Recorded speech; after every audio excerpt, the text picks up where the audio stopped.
He said, come on.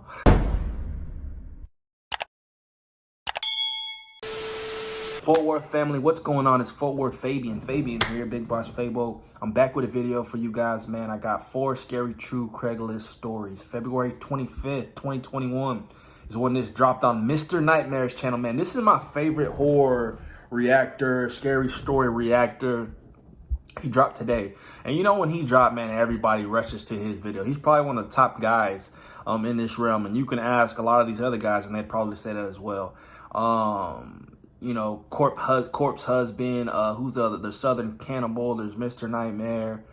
You know, some of the other, who's the other guy, man? I can't believe I'm forgetting his name right now. Creepypastas, they got Creepypasta up there. And there's another dude that I can't think of his name right now. He fell off the face of the earth. He don't post no more.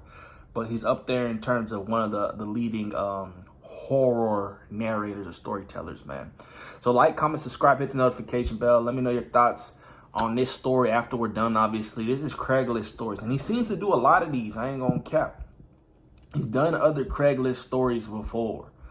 But man, when Mr. Nightmare, when he reacts or when he posts, I cannot not react. Because from this point on, I have curated horror playlists that I'm always adding stuff to. So it's like, go down to the description below to see all my other reactions. Go watch all those. If you're a true Fort Worth Fabian subscriber and a fan, you know, support the channel. You know what I mean?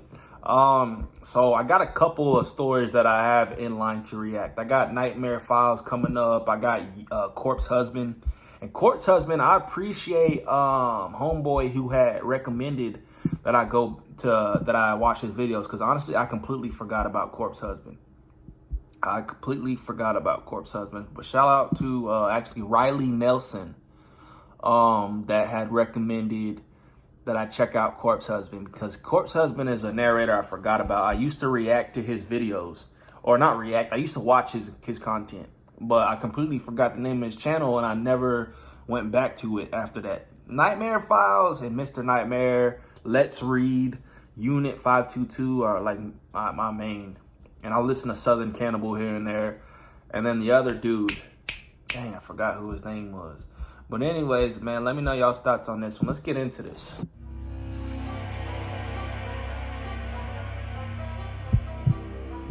Shout out Scott Levine.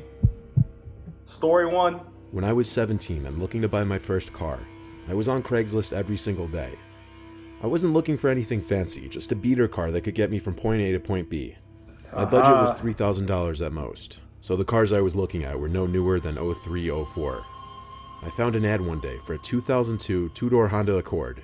It was listed for $2,000, and the mileage was under 80,000, so right away I knew I wanted to check it out. That sounds sketchy. The person who posted the ad lived a few towns over from us, a 20-minute drive on the highway.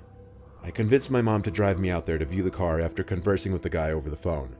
Originally I texted him asking for details, but he ended up calling me. He sounded basically normal over the phone, actually rather polite. He answered some questions I had about the car and whatnot, and when he asked for my name and I told him Dan, he said, "Dan, what a great name. That's my name too." I laughed because it was the polite thing to do, but I just found it to be such an odd comment. Like everything about it, it almost sounded like he forgot his name was Dan because of the pause between "what a great name" and "that's my name." Oh, I bet, y'all. He said that was weird. What if his name really was Dan? He said that was kind of weird because he paused when he said it. If he hadn't paused, it wouldn't have been that weird. But the fact that he paused made it seem like your name ain't really Dan. Craigslist is sketchy, bruh. And it's funny, I've bought a car off a marketplace. And this is when I used to live in Florida. And I bought a beater car. Probably like $1,500. A Lincoln. Forgot what Lincoln it was, man. I like that car, I ain't gonna lie. But yeah, I ain't going to Craigslist, bro. Go to Marketplace. That seems a little bit more legit because on Marketplace, it's associated with the Facebook profile. You can go to the profile and actually look at the dude's pictures or whoever's pictures and kind of see the essence of who they are. Craigslist, you can't tie no face to nothing, you know? It just sounded sketchy. Nevertheless, everything else about the call went fine. So the next day, my mom drove me to the address the guy gave me. Getting off the highway and onto the streets, right away we agreed this was a trashy looking neighborhood. Bars on windows, graffiti under bridges. I was hoping the guy's place wouldn't seem equally sketchy. You in the hood? As we pulled you up, on the block? it was. It wasn't a standard property like the rest in the area. The entrance to the property was between two houses. It wasn't a driveway, just some low-key road that led into an inlet with two more houses. Every house was cramped between other houses and buildings. But there I saw it, the Honda Accord, which was in, I guess, what you'd call the driveway for this house. My mom and I stepped up to the front door and rang the bell. We didn't know if it rang or not because we couldn't hear anything, so I knocked. One of the windows opened out of nowhere, and a man's voice said, "Come inside, the door's unlocked." I went to open the door, and my mom stopped me and whispered, "Are you sure you want to go in there?" I said yeah. I let ourselves in, expecting to be greeted by Dan. The inside of this place was kinda dark. Not a lot of natural light came in through the minimal windows. "Hello?" I said. "Yeah, over here," a voice called. It was a deeper voice than I heard on the phone. "Dan?" Nah, bro. That's weird. He said. I began walking through the little kitchen, closer to his voice. My mom grabbed my shoulder and stopped me. She whispered in my ear, "We're leaving." The man's voice now came from beyond this door at the end of the kitchen. He called up, "Down here, we could do the transaction here." My mom and I left the house in a hurry. As we were hurrying to my car, a lady at the next building over called to us. She came hurrying down from her front porch, warning us not to go in there. Then she asked why we were there, and we explained that I came to buy a car, but that he was calling us into his basement. The woman said that she's been concerned about that man living next door for months, that she thinks he's up to no good, and that he constantly has random cars pull up in the driveway in the middle of the night.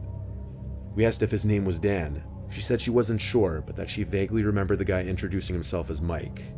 She told us to just get far away from the house immediately, and so we did. It's disturbing to know my mom and I may have been murdered in that basement if we went down there. Like, how could we do a transaction before even viewing the car or agreeing on anything? Better question why in the basement. The whole thing screams trap. I don't know what else he could have wanted to do to us, more specifically me, in that basement. Yeah, he thought you was pulling up solo. He ain't know you was coming with Mama Dukes. He said, "Yeah, come on downstairs, my boy. I got something for you." Oh no, man, that's just everything about that sketchy. If you're not opening the door and like greeting me at the door, introducing yourself, I'm not stepping in your house. Like, "Hey, come on in, man. Oh, come downstairs." No, bro. What is you on? The fact that it's in a sketchy neighborhood ain't gonna throw me off. I mean, you're buying a beater car. What you think a beater car is gonna be in the suburbs somewhere? They can be, but you think a beater car is gonna be in like a rich upper class neighborhood? Probably not. Probably not, bro. So, I mean, the neighborhood wouldn't throw me off, but the fact that one, he got a different voice. His name was Mike, now it's Dan. He's telling you come downstairs. That's all weird. Weirdo.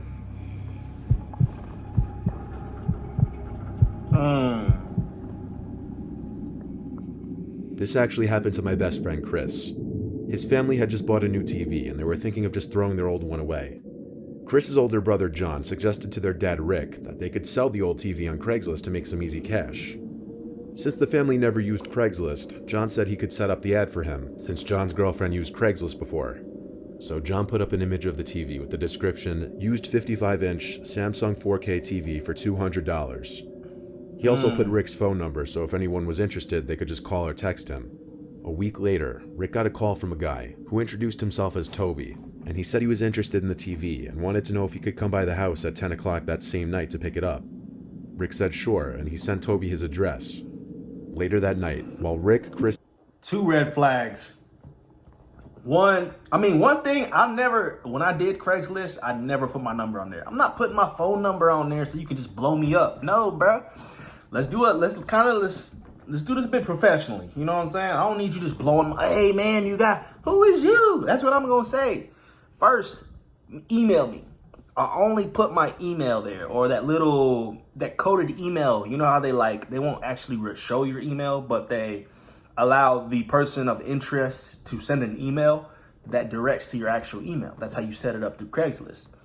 I think you could have a choice to show your email or not, but I don't ever do that because then they're going to start spamming you, all types of whatever. But yeah, and then at that point, I get your number, we talk, and then I get your number, and then we consider a date and time. 10 p.m. is too late. I'm not having nobody pull up to the crib. That's when antics happen. The nighttime is the time where you get finagled. You will get finessed, all type of stuff. 10 p.m., sorry, bruh. It's past my bedtime. You're going to have to come at 8 a.m. Something like, give me daylight. And the thing about like home devices or whatever it is, you have to, most of the time they got to pick them up at the house. I don't like revealing my address or showing people where I live. You know what I mean? I ain't rocking with that. Most of the time, they if it's like a device or like an object or something that can hold power on its own, yeah, that's more of an easy sell because like it's let's say if it's what do they call a DS, a Nintendo DS or something. You can actually, the power is there. You can actually show the functionality. But if it's like a PlayStation or something, you have to have an outlet to plug that in, right? Nobody's gonna buy a PlayStation from you without seeing that it functions.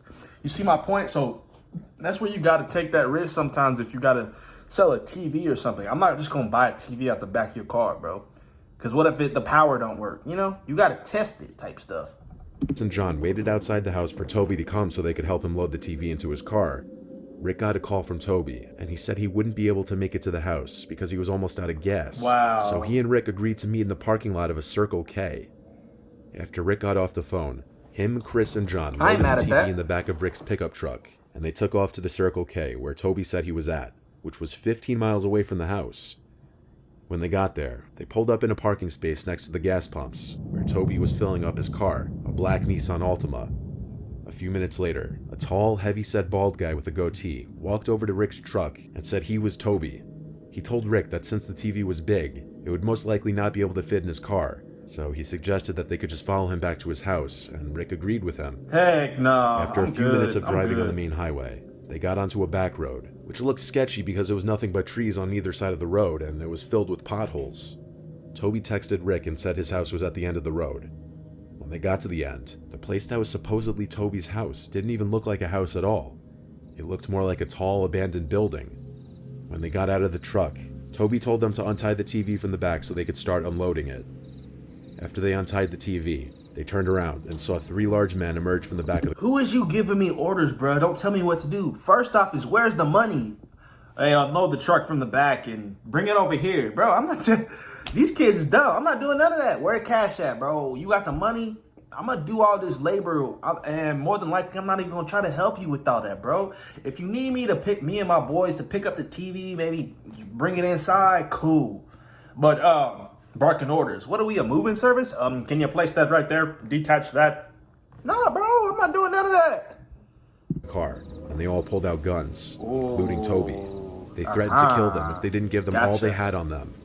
Rick, Chris, and John didn't hesitate, so they all gave the guys their wallets and phones, and they obviously took the TV too. After taking everything they had, the guys got back in the car and drove away. When Rick, Chris, and John got home, Chris and John told their mom everything that went down, and Rick called the cops and told them the whole story, and even gave them the license plate number for the car since he memorized it. To this day, Chris's family never heard of any arrest being made. Smart. That was the one and only time the family ever used Craigslist. Dummy. See, I'm not following nobody. Homie told them, hey, someone's driving my car. Meet me at the Circle K. Then follow me over here. Then follow me across town. Then come back this way. No. Back in 2012, when Craigslist was more popular, I'd say, my house was broken into and robbed. A bunch of things were stolen, like 2 TVs, my Xbox 360, all of my video games, my hockey skates, and whatever stray cash I had laying around. I had the police come investigate the house, but nothing that would help track the perpetrator, including fingerprints, was found. I gave them a list of everything that was stolen, but the cops in my county usually suck, and they didn't help at all. Now I had to replace everything that was stolen. They suck. Believe it or not, the most costly thing to replace would be the video game collection.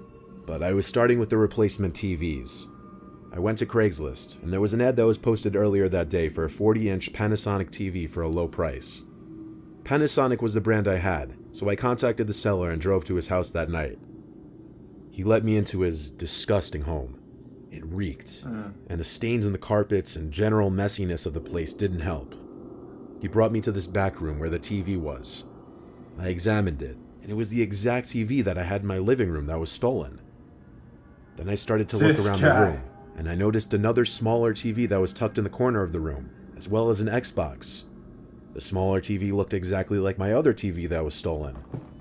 I went to pick up the Xbox and checked the bottom of it for the specific long scratch in the case that mine had, and there it was. That was my Xbox. That was all of my shit.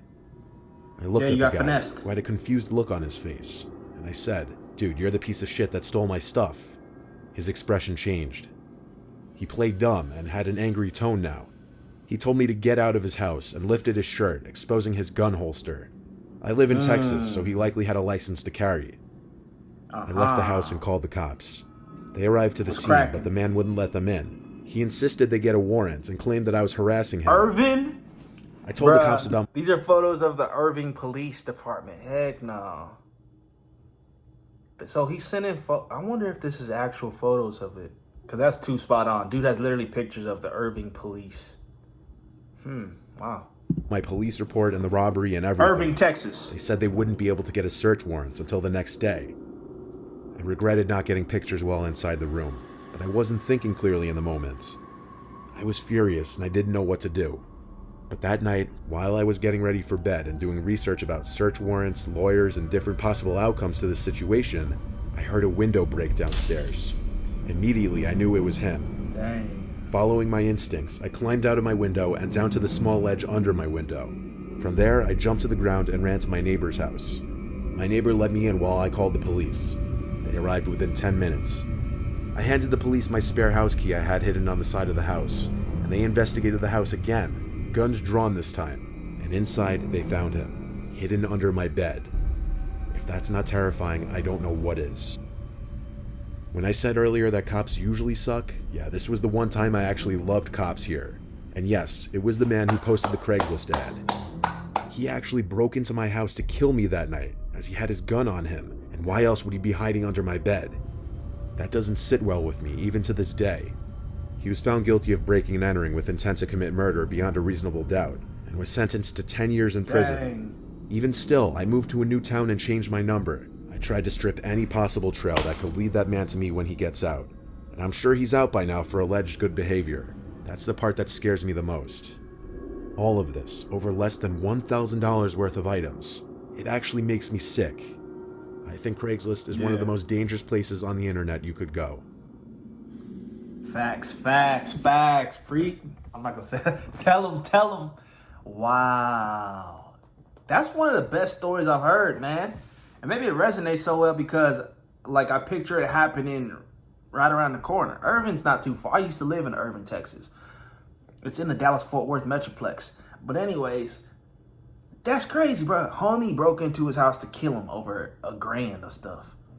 But that's where you follow your instincts. He followed his instincts, hopped out the window as soon as he heard the glass break. Luckily, thank God he heard everything that was going on. You know what I mean? But that's wild. What are the chances you run into the same person that robbed you? And why would you want to purchase something off of Craigslist? I would not do that. I would get something brand new. He went and tried to get the same rinky-dink TV he had. Oh, that's the one that got stolen. Let me get one. Nah, bro. I'm upgrading. And look, lo and behold, you ended up running into the same dude had robbed you. That's crazy. Homie, I was about to say, homie knows where you live. And then it turns out that he broke into his house again, a second time to try to kill him. That's wild. Yeah, you better stay anonymous. You don't want them finding you. I once answered an ad posted on Craigslist for a free mini fridge under the free stuff section. I was setting up what people would call a man cave in my basement, and I needed a mini fridge for under the bar to store beers and other drinks inside. Yes, sir. I checked the address on maps, and the house was apparently waterfront, sitting over a tall cliff overlooking a huge lake. The person who was texting me said his name was John, but that he wouldn't be in the house, just his elderly mother. He told me when I got there I'd have to let myself in and go to the far right bedroom for the foyer, as his mom is hard at hearing and she's very slow. I thought for a second, what if instead of me answering this ad, it were a bad person and they totally took advantage of the situation? It sounded almost too easy to rob this old woman's house. Well, I coordinated a time with John to go to his mother's house. Around sunset, and I got his say as I pulled up to the long dirt path to the property. Seeing that big house sitting at the top of the hill with the sun setting in the background over the cliff, it was beautiful. Before going into that house, I admired the view of the lake below for a couple minutes. Then I texted John that I was there. He repeated his instructions to just let myself in and go to the room to the far right, as his mom would be waiting in the bedroom. Come on. He reminded me she's very old and We had got to do you. all the lifting myself. I said that's fine. I entered the house through the front door, which was left ajar. Right away, I was hit with the smell of cotton. It reminded me of the smell of my grandma's house. I followed his directions and went to the door on the far right, which led me to a narrow hall. The house seemed rather large from first impressions. As I went down this hall, the smell of cotton suddenly shifted to this horrible smell. Literally, it smelled like death, like a rotting animal. I entered the doorway at the end of this hall, and the smell in that room was unbearable. That's because of the dead, rotting corpse on the bed. It was the rotting corpse of an older woman. It looked as though she'd been dead for a week or two. I wanted to throw up. I suddenly heard a loud, maniacal laughing from upstairs, accompanied with stomping in place. It seemed someone was in a room directly on top of me, simply stomping their feet to scare me, and it worked. I ran out of the house to my car, looked at the house one more time, and saw a man at one of the upstairs windows. Then I realized there was another person standing at one of the downstairs windows, both of them wearing face masks, like the same kind of mask you'd wear now for the coronavirus. My phone started blowing up with texts all of a sudden, all of them in capital letters. The first text said ha ha ha, followed by we see you, look at the windows, then a bunch of emojis. The last text I got from him said come back inside, you forgot your fridge. I drove off the property, and while on my way home, I called the police and reported the dead body in the house. After they investigated the house and apparently confiscated the dead body, which had no signs of any stab wounds or bullet holes, police arrived to my house for questioning.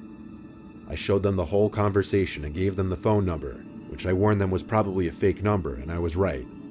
But an officer named Boris told me they'd still be able to trace the number even if it was through some kind of fake number app. So, a week later, I was curious about the status of the case. So I called the police station, but the woman who picked up the phone didn't know any information. That or she didn't care enough to look for me, because in general she was just kind of rude. I never read about or saw anything on the news about an arrest being made regarding this. So to this day, I don't know if the people in that house were caught, or if they were even responsible for that woman's death.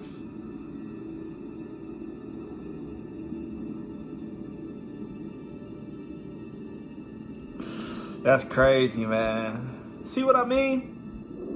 Mr. Nightmare has the best stories because he knows how to narrate, but then he actually adds in real sound effects where it's like, oh, it brings you into the story. But that's 4 Scary True Craigslist Stories. Moral of the story, don't buy nothing from Craigslist. Unless you know how to take proper precautions. Everything I mentioned earlier is what you need to do. Do not hand out your phone number. Anything. Always meet in public places for stuff like that. Unless you have to, when you got to go to somebody's house, that's where stuff already immediately gets sketchy for me. You know what I mean? Because I don't know. Like, I really just don't know at that time. It's just like, but man, there's been worse stories. Believe it or not, there's been worse stories. But let me know y'all's thoughts on that one, man. Like, comment, subscribe, hit the notification bell. Follow me on Instagram and Twitter at @ForwardFabo, man. Shout out to Mr. Nightmare. I'll catch you guys in the next video. Keep recommending content. Peace.